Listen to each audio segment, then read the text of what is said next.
Assalamualaikum warahmatullahi wabarakatuh. Salam sejahtera untuk kita semuanya. Nah, jumpa lagi dengan saya bersama dengan Psikologi Menjawab. Pada kesempatan kali ini saya akan sharing-sharing terkait dengan psikologi kepribadian. Nah, secara khusus saya akan sharingkan terkait dengan kepribadian sanguinis, melankolis, koleris, dan flekmatis. Nah, seperti apa tipe-tipenya ataupun ciri-ciri kepribadiannya, lalu kemudian manfaatnya kita mempelajari ini seperti apa dalam kehidupan kita sehari-hari ya. Nah, sebelum lebih lanjut, minta dukungannya untuk subscribe channel Psikologi Menjawab, dan saya ingatkan untuk like and comment dan juga share ya video-video Psikologi Menjawab, karena dengan Psikologi Menjawab ini saya akan sharing-sharing, saya akan berbagi terkait dengan tema-tema psikologi, sekalipun ada juga pembahasan terkait dengan beasiswa dan yang lainnya ya. Dan di sebelumnya saya juga sempat sharingkan terkait dengan psikologi perkembangan, psikologi pendidikan, dan juga psikologi abnormal. Silahkan untuk dilihat di playlistnya ya. Nah, sahabat-sahabat semuanya, di sini saya akan sampaikan konsep dasar kepribadian ya. Secara khusus adalah dari Immanuel Kant ya. Sekalipun Immanuel Kant ini tidak kemudian istilahnya apa ya, berdiri sendiri konsepnya, karena sebenarnya para ilmuwan ataupun para pemikir ya, mereka juga dipengaruhi oleh pemikiran-pemikiran dari tokoh-tokoh yang lain. Nah, secara khusus misalnya untuk konsepnya Immanuel Kant ini yang termasuk juga konsep tipologi ya. Jadi pada awal-awal psikologi terkhusus adalah kepribadian ya, atau para tokoh itu tertarik dengan apa sih yang membedakan antara orang yang satu dengan yang orang lain, yang membuat mereka punya ciri yang khas itu ya, baik dari sikap, perilaku, pemikiran, perasaan. Mereka mencoba untuk mengamati, dan yang paling dasar adalah mereka melihat dari bentuk tubuhnya. Misalnya dengan bentuk raut muka seperti ini misalnya, itu kepribadiannya seperti apa sih? Atau misalnya dari istilahnya apa ya, garis tangan. Nah, garis tangan seperti ini kepribadiannya seperti apa sih? Dan sampai sekarang juga saya kira masih ada yang menggunakan dan terus kemudian berkembang ya. Dan juga ada tipologi, yaitu berdasarkan darah ya. Jadi di darah itu ada semacam karakteristik sendiri gitu ya. Nah, itu dipengaruhi oleh tokoh-tokoh, misalnya adalah ada dari Hippocrates ya, secara khusus ya, karena beliau ini banyak mendalami fisiologi ya, yang kemudian dikaitkan dengan konsep kejiwaan gitu. Nah, semakin ke sini memang terus kemudian berkembang konsepnya, mulai dari bukan kemudian dipengaruhi oleh sesuatu yang sudah ada dalam fisik, tetapi dari pemikiran, terus kemudian lingkungan dan seterusnya. Nah, di sini saya sampaikan terkait dengan Immanuel Kant yang menggunakan istilah watak ataupun karakter ya, yang ini menggambarkan kualitas unik yang membedakan antara orang yang satu dengan orang yang lain. Nah, akan muncul istilah-istilah yang kadang nanti akan seolah-olah tumpang tindih, misalnya apa sih kepribadian, bedanya dengan karakter seperti apa, bedanya dengan temperamen seperti apa itu ya. Nah, ada istilah-istilah yang kadang antara tokoh yang satu dengan tokoh yang lain, sekalipun itu menggunakan kata yang sama, itu artinya berbeda atau mereka memiliki pengertian tersendiri. Nah, saya perlu sampaikan sehingga sahabat-sahabat tidak perlu bingung ya. Ya, intinya adalah mereka mencoba untuk mendeskripsikan kenapa sih antara orang yang satu dengan orang yang lain itu memiliki keunikan gitu. Penyebabnya apa? Lalu kemudian mereka mencoba untuk menerjemahkan ya, keunikan-keunikan itu terbentuk itu seperti apa sih, atau mengelompok-kelompokkan ya. Ini ini keunikannya apa saja dan kira-kira karakteristiknya seperti apa itu ya. Nah, menurut Immanuel Kant ya, ada pula temperamen yang merupakan kombinasi dari aspek fisiologi dan psikologi. Nah, selain karena bentuk tubuh, ya, misalnya karakteristik bentuk tubuhnya seorang gitu ya, itu berpengaruh ke cara unik merespon lingkungan. Ada juga terkait dengan fisiologi ya, fisiologi fungsi yang ada di dalam tubuh, terutama kalau menurut Hippocrates itu adalah terkait dengan tipe darah, ya, maka disebut dengan tipologi. Dan tipologi ini akan kemudian istilahnya apa ya, berkombinasi dengan psikologis ya, ataupun kejiwaan yang kemudian akan membentuk keunikan di dalam diri seseorang ketika merespon lingkungan. Sehingga di sini muncul istilah misalnya temperamen ya. Namun istilah temperamen di sini tidak sama dengan istilah keseharian kita. Wah, orangnya temperamen ya. Nah, misalnya seperti itu, temperamental nih orangnya.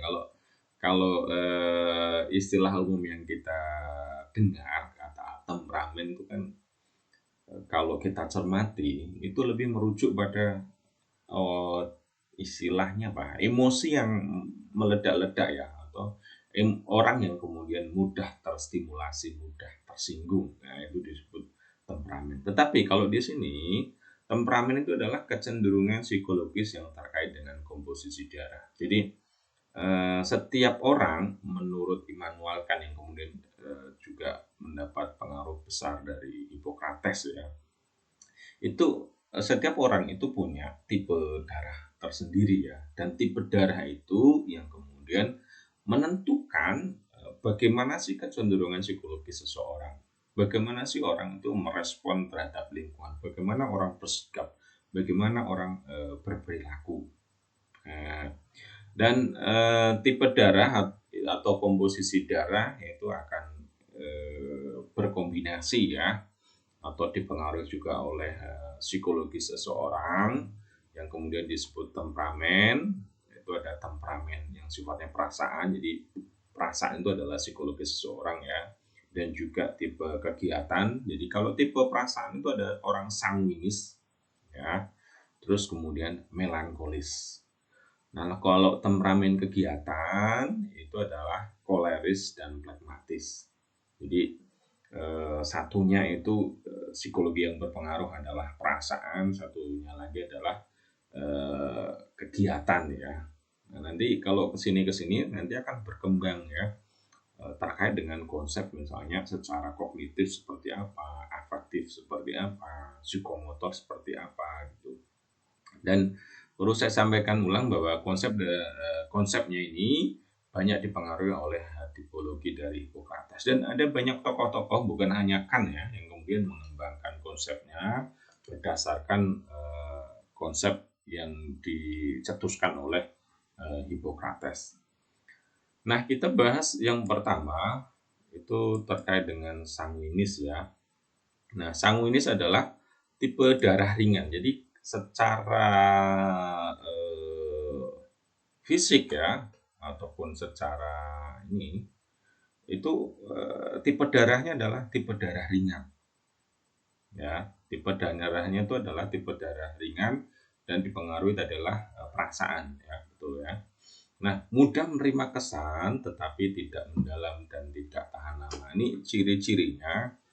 Jadi ringan gitu. Jadi mudah menerima sesuatu, mudah istilahnya mendapat kesan iya, tetapi kemudian iyanya itu tidak benar-benar iya lah, kira-kira seperti itu ya. Karena apa?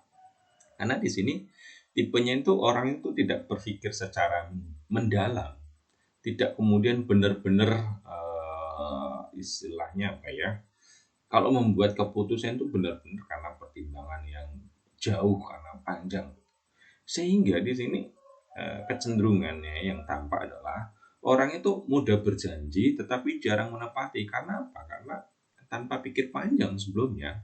Jadi iya iya gitu, tetapi tidak dipikirkan secara mendalam gitu. Nah, termasuk misalnya, dalam belanja ataupun mungkin, istilahnya apa ya, terutama nih kalau di sekarang-sekarang ini ya, misalnya ada banyak promo, ada apalah, di dunia online ya, tertarik gitu, terus kemudian membeli, tapi setelah menerima itu merasa, "Kok aku beli ini ya?" Nah, ada semacam apa namanya, sesuatu yang menunjukkan bahwa ketika dia memutuskan untuk membeli itu tanpa pertimbangan yang panjang ya, bukan karena, pertimbangan yang dalam gitu ya. Sehingga termasuk kalau misalnya kalau bersalah, ya dia mudah minta maaf tapi seolah-olah itu tidak menunjukkan apa ya, taubat yang benar gitu. Jadi menyesal tapi kok diulangi lagi gitu. Jadi seolah-olah itu, apa yang dia sampaikan itu hanya di mulut ya, sedangkan di, perasaan dan hatinya itu tidak seperti itu. Nah, memang bagusnya orang sanguinis ini orang yang ramah, terus kemudian, periang ya, sekalipun kalau kemudian dia sendiri ya, mungkin bisa kebalikannya gitu, tetapi ketika kemudian berinteraksi dengan orang lain, itu tampak, dia itu sangat ramah, terus kemudian juga suka menolong, baiklah intinya gitu ya. Nah, eee, hal yang kemudian karena nih orangnya itu tidak, berpikir secara panjang ataupun dalam, maka yang terjadi adalah orang sanguinis ini bosan kalau kemudian dihadapkan dengan sesuatu atau hal-hal yang serius. Ya, diajak mikir itu, mikir terlalu berat itu, sesuatu yang bukan ya, tidak banget lah bagi orang sanguinis itu. Ya enaknya itu yang santai-santai, yang ringan, nggak banyak mikir gitu ya. Nah, soal yang kemudian liburan, hal-hal yang katakanlah ringan-ringan, ya itu suka banget ya. Nah, barangkali misalnya nonton film itu, wah betahnya luar biasa. Tapi kalau soal pekerjaan itu, iya sih dikerjakan, tetapi tidak menunjukkan apa ya, seolah-olah itu kayak enggak tampak begitu serius lah. Nah, itu ya.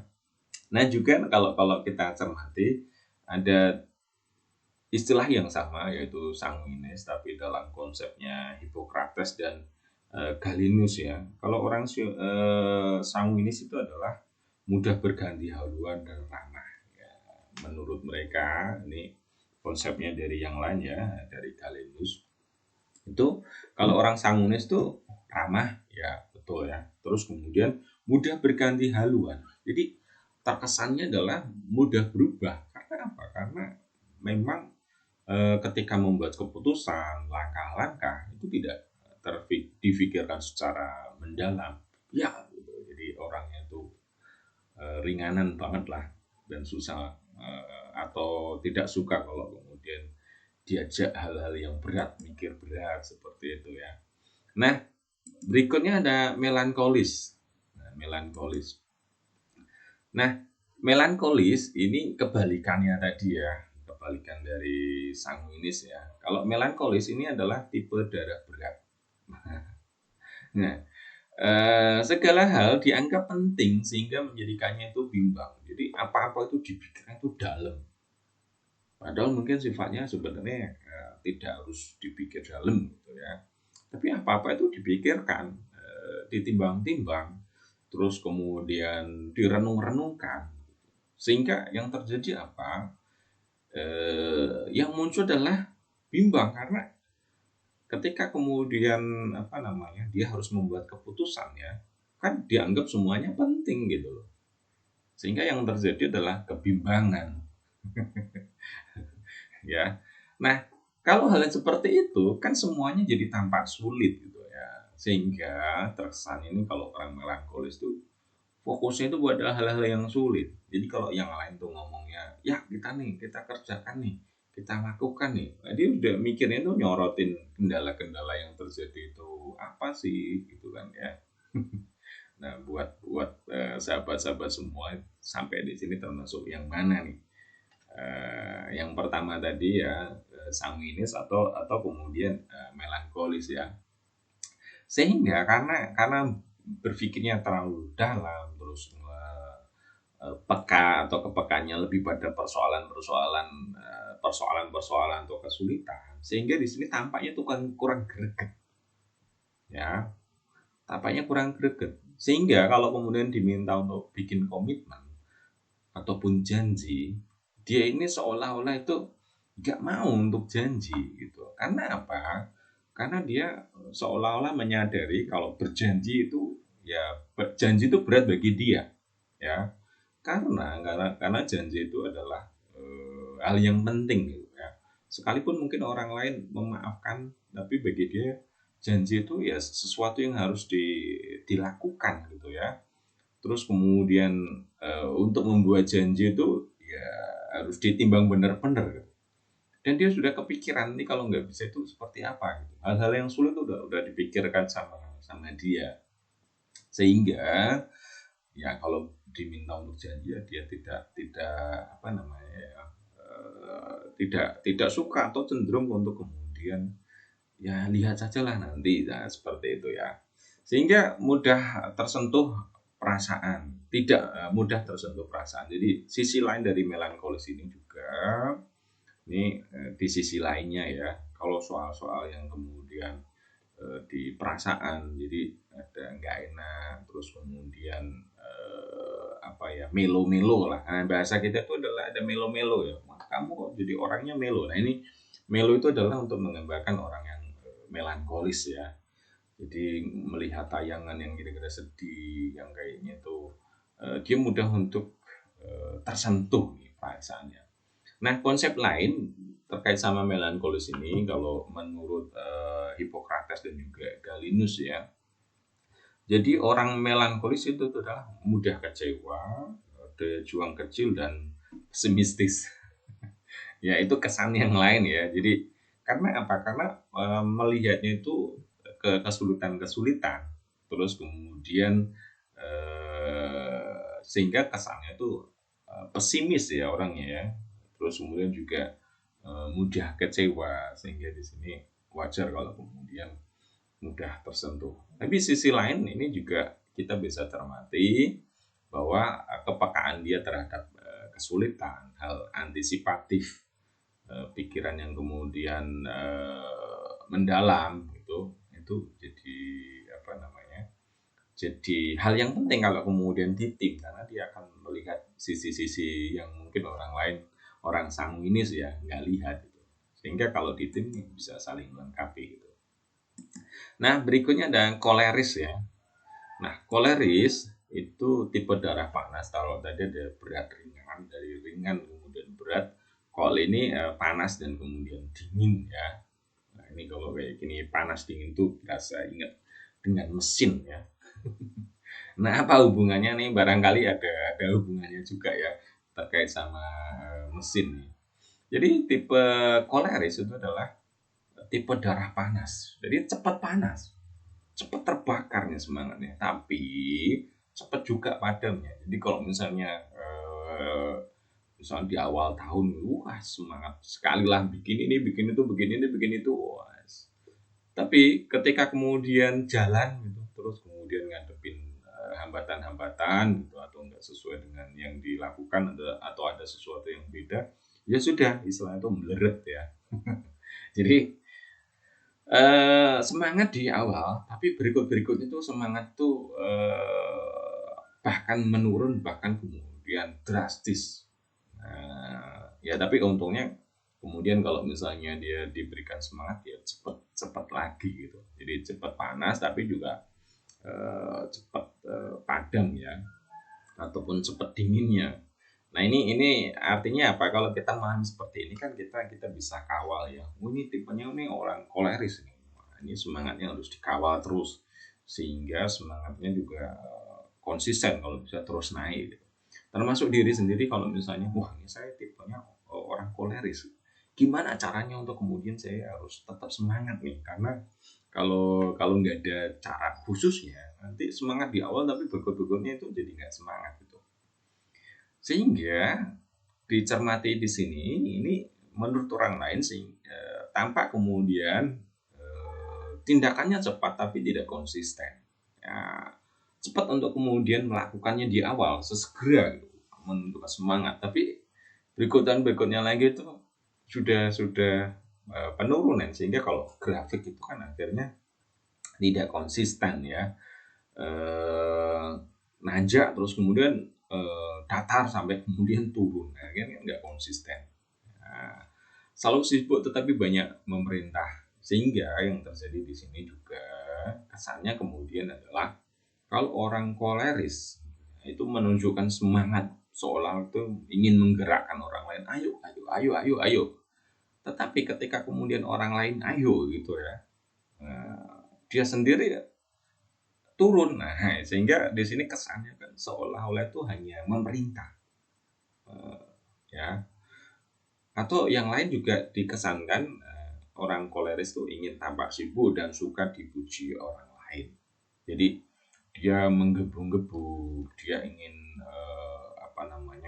menunjukkan bahwa kita harus begini, kita harus begini.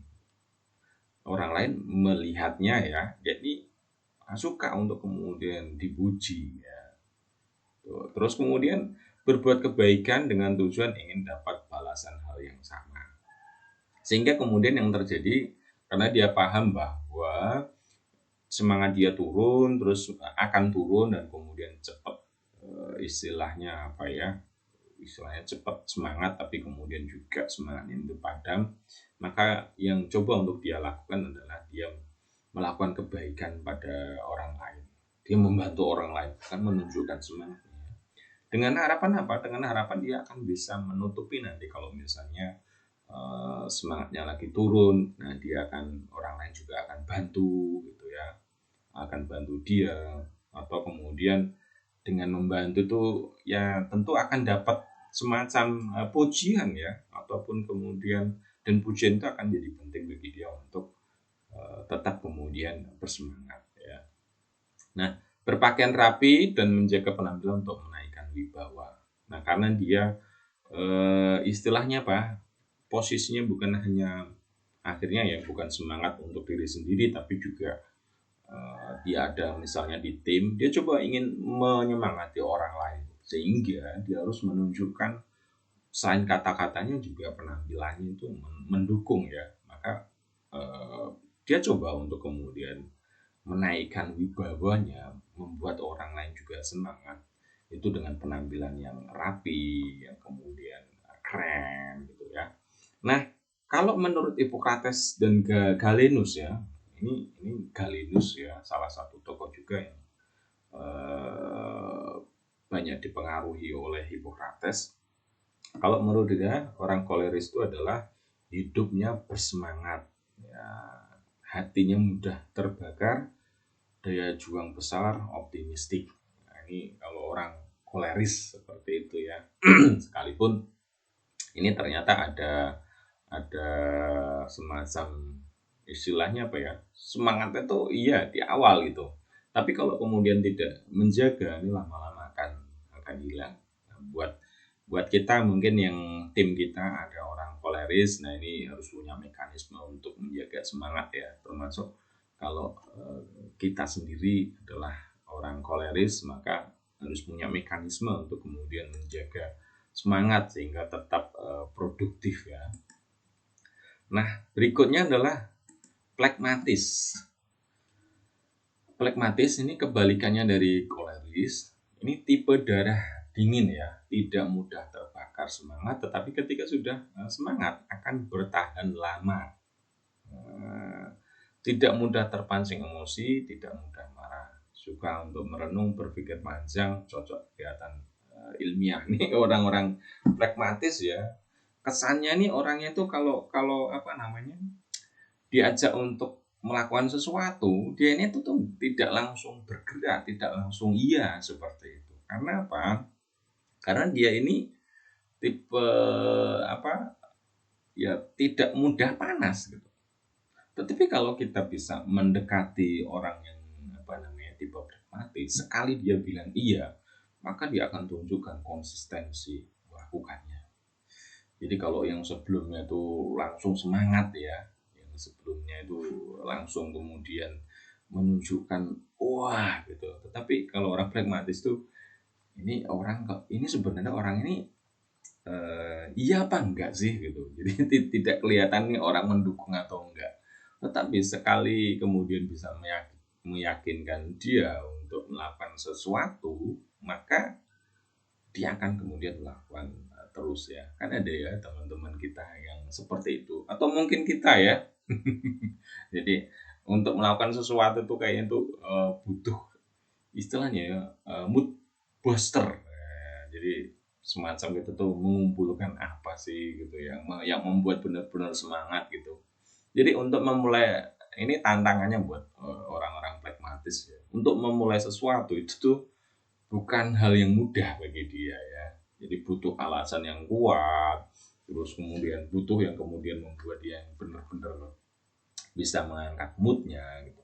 Tapi sekali kemudian moodnya udah terangkat, motivasinya terangkat, semangatnya terangkat, dia akan jalan lah, bahkan cepat dibanding yang lain gitu. Ya tentu kalau di tim nih yang seperti ini, nah ini kan kalau kemudian dihadapkan sama target nih, leadernya ini ya harus semangat bener nih, harus tahu lah cara untuk kemudian menggerakkan dia ini seperti apa nih gitu ya. Dan tidak mudah terpancing emosi, tidak mudah marah. Ya karena bagi dia segala sesuatu itu memang harus direnungkan betul-betul sehingga tidak kemudian mudah marah pun tidak mudah untuk kemudian dipengaruhi gitu. Jadi ya santai aja lah gitu ya. Ya kesannya ini orangnya santai kebangetan. Ini orang pragmatis ya dikesankan orang lain tuh orangnya santai kebangetan. Tapi sekali kemudian dia serius ya dia akan kemudian bisa apa namanya bener-bener lah menunjukkan dirinya ya.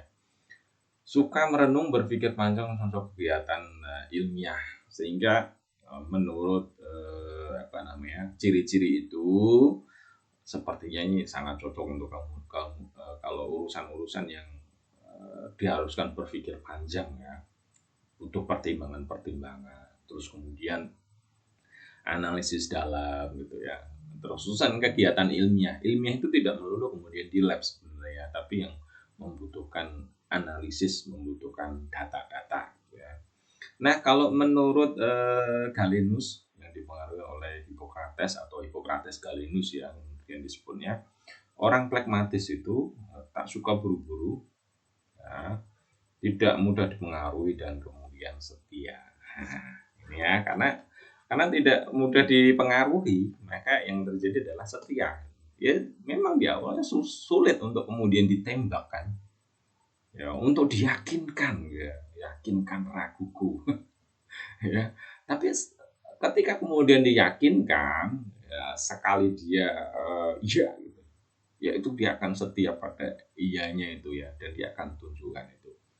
Nah, ini tantangan nih buat siapa saja yang kemudian tipe pragmatis atau punya tim apa namanya ada yang pragmatis ya. Nah, kenapa penting kita memahami tipe-tipe ini ya? Manfaatnya adalah dengan memahami kepribadian diri, maka seseorang bisa mengoptimalkan sisi positifnya. Seperti tadi ya, misalnya tipe pragmatis. Saya ini tipe pragmatis, itu nggak mudah untuk kemudian bersemangat untuk memulai sesuatu itu berat. Maka kan kita jadi sadar ya, apa yang kemudian membuat saya bisa memulai dengan cepat gitu. Nah, kalau kemudian tidak memulai dengan cepat tentu resikonya kan akan tertinggal dengan yang lainnya. Lalu apa?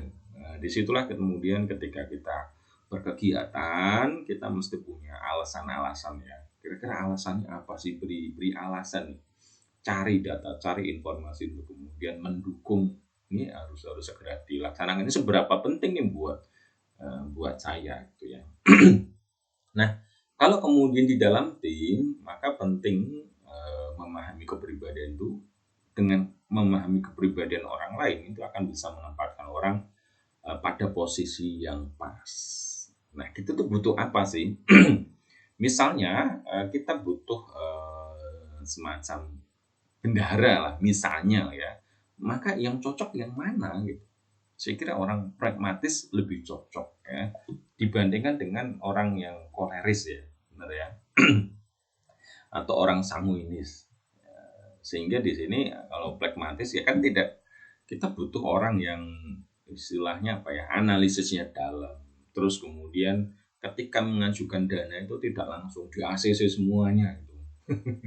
Kan harus harus pertimbangan-pertimbangan ya, harus dicek semuanya dulu gitu kan. Nah, tentu beda kalau kemudian yang terjadi adalah orang koleris. Nah, ini istilahnya apa ya? Ya kan akan dikasih kan. Kalau orang koleris kan akan dikasih. Wah, ini dong. Wah, langsung ACC, tapi kemudian setelah di ACC kok kayaknya ada sesuatu. Nah, ada yang kemudian tidak dipertimbangkan gitu. Nah, sehingga di sini dengan memahami kepribadian orang lain bahkan bisa menempatkan orang lain pada posisi yang pas yang kita butuhkan ya, sesuai dengan karakter job desk-nya. Nah, sekalipun demikian perlu saya sampaikan bahwa konsep ini terus berkembang ya, dan bahkan dalam arti apa? Manusia itu terus berkembang. Apakah konsep ini kemudian bisa memasukkan nih karakter-karakter orang ke dalam itu semuanya? Itu saya kira tidak semuanya bisa begitu ya, tidak semuanya bisa begitu. Namun demikian dengan kita memahami empat konsep tipe kepribadian tadi, itu setidaknya bisa memberikan screening awal sebelum sebenarnya ya, screening awal bahwa oh ini orangnya pragmatis, oh orangnya koleris gitu. Karena nanti kepribadian sendiri itu akan dipengaruhi oleh banyak hal ya. Kalau di dalam psikologi kepribadian itu nanti akan terus berkembang, ada kajian-kajiannya dan dasar-dasarnya terus berkembang, sehingga disitulah nanti butuh lebih jauh lagi. Jadi boleh dibilang nih kalau konsep ini yang empat ini adalah untuk melihat orang, menggolongkan secara garis besar iya, tetapi kalau kemudian sudah sesuatu yang dalam, yang klinis, nah ini butuh ada tinjauan lagi yang lebih pas lah, kira-kira begitu ya. Karena memang ilmu seperti itu terus kemudian berkembang dan masing-masing punya argumentasi ya. Nah, saya kira itu dari saya pembahasan terkait dengan kepribadian sanguinis, melankolis, koleris dan juga pragmatis. Saya ingatkan lagi untuk subscribe channel Psikologi Menjawab ya, dan juga like, comment, and share. Mudah-mudahan bisa memberikan kemanfaatan bagi kita semuanya. Terima kasih dari saya. Assalamualaikum warahmatullahi wabarakatuh.